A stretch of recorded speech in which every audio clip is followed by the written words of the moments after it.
জাতিসংঘ কি কার বাল ছিঁড়ে? আমি বুঝলাম না এই বিষয়টা। জাতিসংঘ কি করে? এরা এত কিছু করতে পারে আর মুসলিমের উপরে এত অত্যাচার হচ্ছে সেটা কিছু করতে পারে না। এরকম জাতিসংঘের দরকার নাই, এরকম জাতিসংঘ দিয়ে আমাদের কোনো কাজই হবে না। ভিডিওতে দেখতে পারলাম যে মুসলমানদের ধরে ধরে জয় শ্রীরাম বলা হচ্ছে। কেন ভাই, আমরা কি তোমাদের হিন্দুদের ধরে ধরে কি আমরা জয় শ্রীরাম মুসলমানদের কোনো কালেমা পড়াই? হ্যাঁ, তোমাদের কেন এত জ্বলে? তোমাদের নিচে বেশি লাল হয়ে গেছে না? মুসলমানের পিছনে লাগতে ভাল লাগে। সারা বিশ্বের মুসলমান আমরা এক হতে পারলাম না।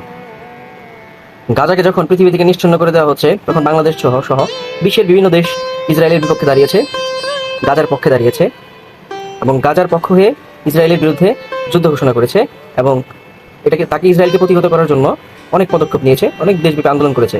ঠিক তেমনইভাবে ইন্ডিয়াতেও বর্তমানে যে পরিমাণ অন্যায় অত্যাচার হচ্ছে এই মুসলমানের উপরে, আমরা মুসলমানরা সারা বিশ্বে নির্যাতিত। কেন এমনটি হচ্ছে? আমাদের মধ্যে একতা নাই, আমাদের মধ্যে বন্ডিং নাই। এজন্যই বিপরীত ধর্মীরা বা বিপরীত যারা আছে তারা কিন্তু আমাদের উপরে এরকম অত্যাচার করছে। এটা কোনো ধর্মবিদ্বেষী মতবাদ না, আমি ধর্মবিদ্বেষী কোনো কথা বার্তা বলতেছি না।